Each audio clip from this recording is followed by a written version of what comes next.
We are going to be shifting over to our next rotation and talking about a little bit more about the AMS Galaxy, but shifting on the sales sides of things. But I'm actually going to introduce you to our Pennsylvania State alternate dairy princess, Mackenzie Thomas, who is going to introduce our next professional. So, hey, Mackenzie, good morning. How are you doing today? Thank you, Brittany. I'm excited to be here. Today, I am with AMS Galaxy, and we are super excited to see all the equipment that they have to offer with their dairy operation. Suzanne Meck is the Chief Operating Officer for AMS Galaxy Sales, and she is going to talk to us about a career in sales. Awesome. So here she is. Hi, Awesome. yes, I am here on the headset, and our Dairy Princess introduced us, which I really appreciate. And I know that I was introduced as sales, but I'm going to tell us all about business opportunities, Ooh, not just necessarily sales in love it. dairy and agriculture. So a little bit of my background, I grew up showing cows in Maryland, and I worked on some dairy farms through high school. I knew I always wanted to work in agriculture and dairy, but I didn't want to have to milk cows for a living or, do something, really hands-on in that way. And I just loved business. So I actually went to Lebanon Valley College, a small liberal arts school near Hershey.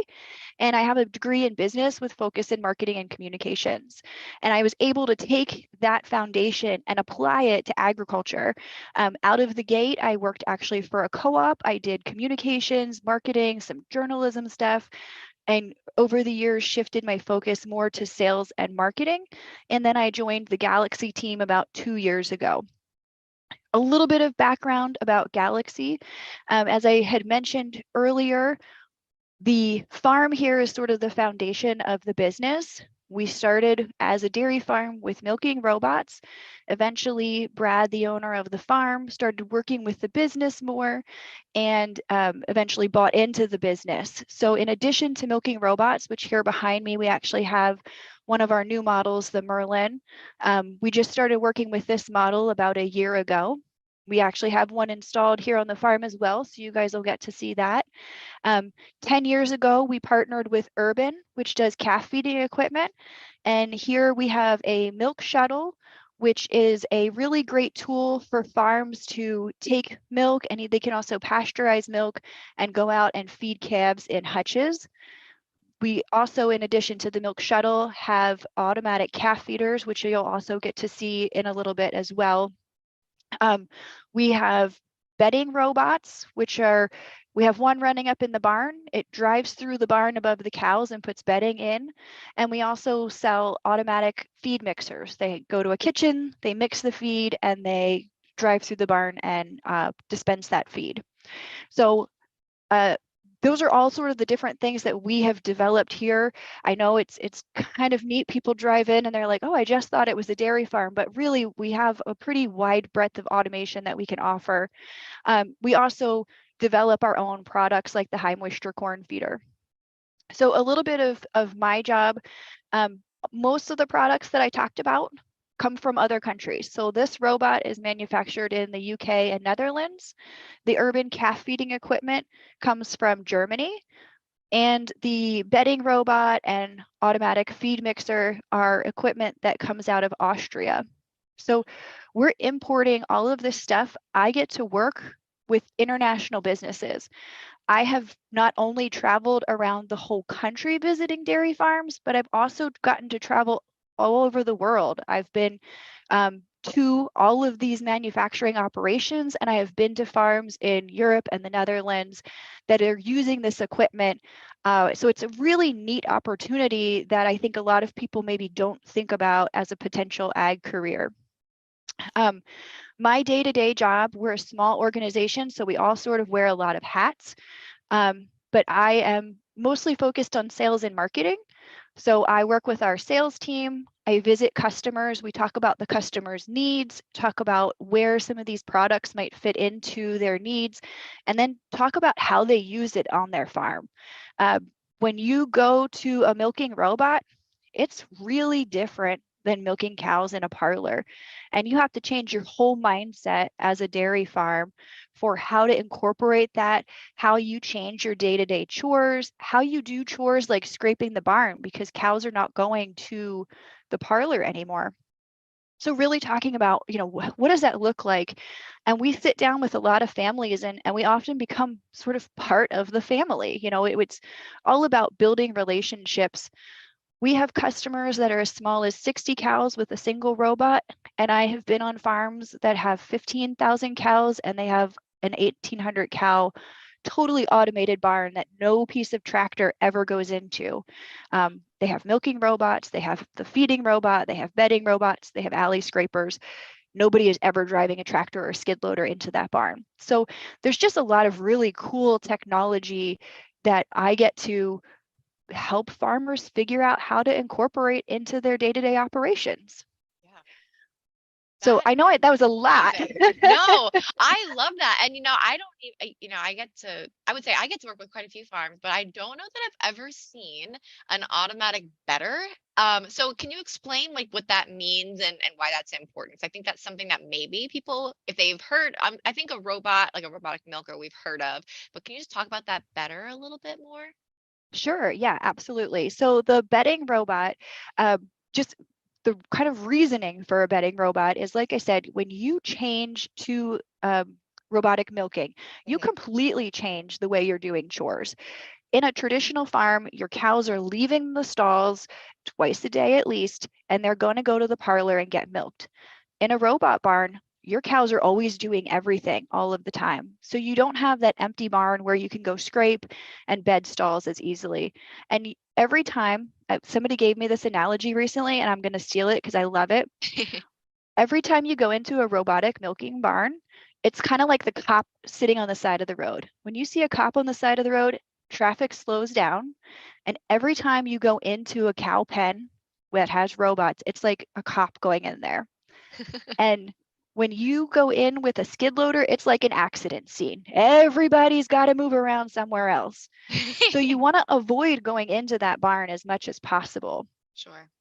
So the bedding robot, it kind of runs on a monorail. It looks a bit like the is it not the kissing tower, but like the little monorail thing that Oh, runs above Hershey On Park. Hershey Park. Hmm. Yeah. So in Hershey Park, you've got that little rail and the little tram runs above all over the park. Same thing in the barn. We've got a little rail. We've got a big metal box.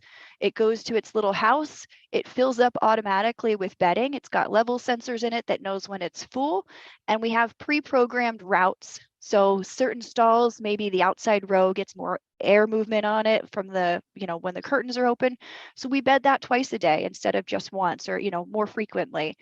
And it automatically goes, it sprinkles bedding over every single cow stall. When it is empty, it goes back home, refills, and it can bed those stalls multiple times a day, and the cows don't even care. So it's a really great tool. And it's not just for robot barns. I mean, think about people that, you go and you slug in a whole bunch of bedding because you want to get a bunch in there while the cows are gone, and you're wasting a lot because they're kicking it out. This way, they're dropping little bits all day throughout the day. Yeah, that's amazing. I love that that is a piece of technology that our farmers can use now. And it sounds like it makes it much more efficient. Our cows certainly enjoy it and keeps them calm. There's not equipment coming in and out. It's just kind of something that just becomes part of their day.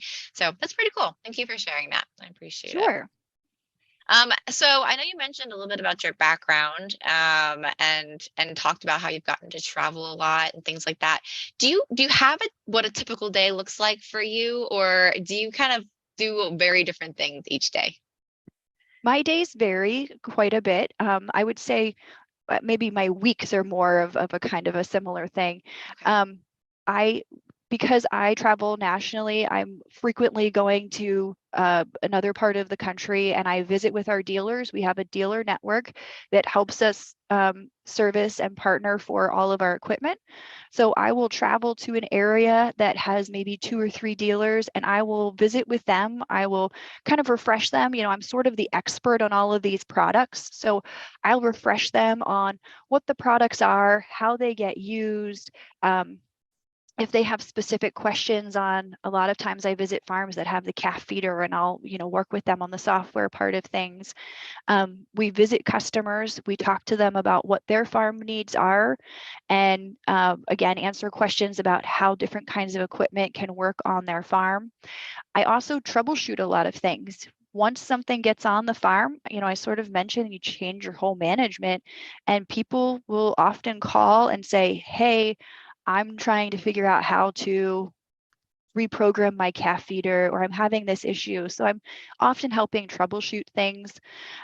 In my role specifically, I also do the marketing. So I have a gal that helps me do a lot of our Facebook posting. We're constantly trying to take pictures and find interesting things to post on our social media. We do a monthly newsletter that also includes a tip of the month. We do a lot of tours. So we have customers that come and visit our location as well as some other local customer locations. And so I get to talk to them about how we're using equipment here on the farm. One thing that I forgot to mention is that one of the great things about our organization is that not only are we selling equipment, but we use it every day. We have the farm, we run pretty much all of the equipment that we sell and service, and our whole team is required to spend time on the farm. I do barn chores occasionally on weekends. I can tell you how to run all of the equipment. So it's a great opportunity for us to then work with customers and share with them what we're doing here and how they can apply that. I also do all of our advertising. So I work with our media partners to figure out what we're going to place where, and I have them do a lot of the creative development. I'm not creative, Sure. but work with them and kind of give them the directions of what we want to have. So I wear a lot of hats. And then, we have our sales team, and they're working with our barn design people to get barn drawings done for customers. And, again, helping them figure out how these kinds of technologies can not only make their farm better, but also work within the confines of what their farm management style is. Yeah. Wow. I love that. Now you made a comment right in the beginning of answering that question that you said, I'm essentially the expert that they come to get there to learn about the equipment. Now you mentioned that you have a farm at the organization so you can learn that way, but how do you what were the steps you took to become the expert? Because we've got our high school students who are on here listening who probably have never seen a robot except for maybe what we're seeing right now. So what was your first step? Maybe what's a recommended first step if someone's like, wow, that sounds really cool to be able to, manage and sell robots, but also work with farmers, but also get to be on the farm at your company. Like, what's that first step to becoming an expert eventually on the line? Sure. So I have a slightly different path. I mentioned that I did not go to ag school. So I actually have an intern who's working with me too, and she says she goes to Kutztown. She's like, I want to work in ag, but I didn't want to go to a big ag school. Mm-hmm. So there's some different routes you can take to get to this type of position. I was in marketing. Galaxy was actually one of my marketing customers, and I sort of missed being able to go on farm a little bit more. And so having worked with Brad, he's like, hey, why don't you come work for us full time? And I said, okay. Okay. So I already had some exposure to, the organization, and I had met them at trade shows and seen the equipment. But honestly, when I first started working here, and sort of our policy is all of our new employees, we require to work on the farm. So you do barn chores a couple afternoons, you come on a weekend, and you just learn how to use the equipment. And then because we also have our service team here, I'm constantly hearing the different struggles and hurdles of not just this farm, but also our customers. And so I get to learn a lot of different tips. We had a customer start up at the 4th of July, and instead of making our team work the 4th of July, I actually went and did the startup. So, I was hands-on, pushing cows through robots, learning how the robot worked, learning how what the glitches are. We're all very hands-on here. And I think that's, again, one of the beautiful things about this small organization is that we have to be wearing a lot of hats, and we get a lot of opportunities. So Jane mentioned this piece of equipment here, the milk shuttle. I was showing our dairy princess earlier a little bit how it worked. So if it's okay, I'll quick show you guys, I would love how it that. works. Yeah. Okay. So this one is just a shuttle that it is designed to put water and milk replacer in. Forgive me because the handle is not in the right position. It's in its sort of traveling position.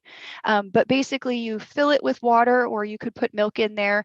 It will automatically mix it, bring it up to feeding temperature, and then you just easily drive it out to your calves or to the barn. It drives right along behind you.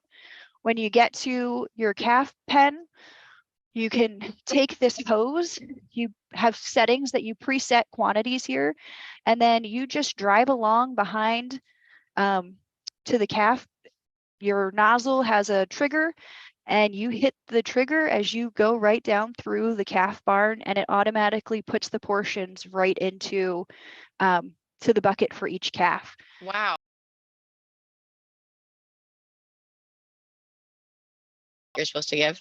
Yep. Yeah. So that trigger has a flow meter on it that measures exactly how much to give. And there's different settings here. So if you have, you can program, say, 1 quart, 2 quarts, 4 quarts. You can pre-program those amounts, and then change the amounts as you go through the barn. And then this is a really easy drive motor. It can go backwards and can move forwards as well, and just Wow. drives along behind you. Oh my goodness. That seems like a lot easier than carrying like 3 buckets on each arm and like trying to make it out to the calves, holding buckets Yes. on your arm. Yes, this makes things so much easier, and you'll get to see the automatic calf feeder as well. We're actually using this equipment in conjunction with the automatic calf feeder, Okay. because this was something we didn't have a lot of experience with previously. So yeah, we get to use it all because when I'm out with the customer, I need to be able to show them how to operate it. So Right. yeah, Now it's kind of fun.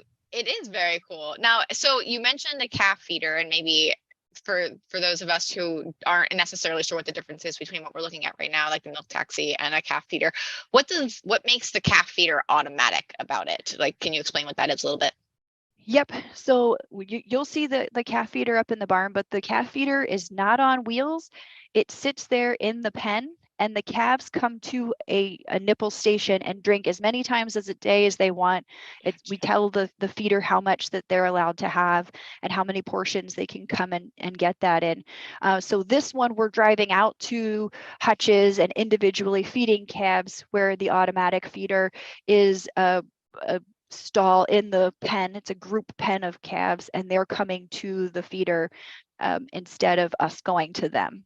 Gotcha. So Okay. very different styles of feeding animals. Yeah. Is it normal for one farm to have both? Like, is it possible that it uses it for certain ages, or is one farm typically have one and stick to it?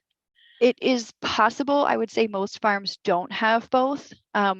We have not had both. We've only had the automatic feeder for I think about 5 years.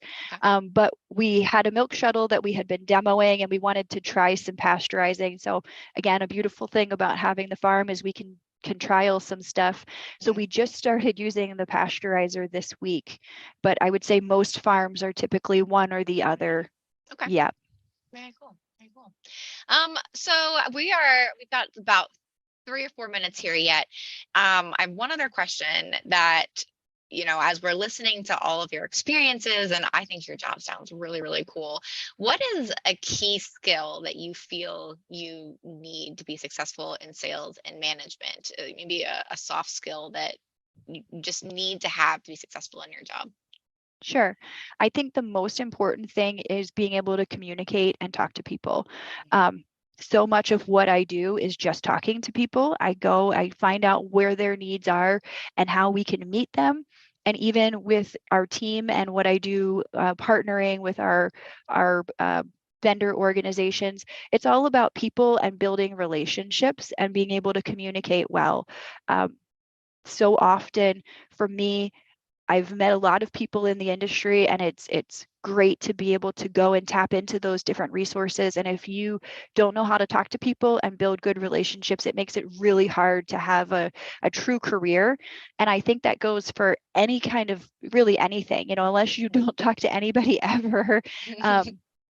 just having good communication and good people skills makes it a lot easier to even our service technicians, as you meet some of them, they're really great at talking to people. They know how to fix equipment, but when you have an upset customer because something's broken, they need to know how to talk to people and help make them feel better about the situation.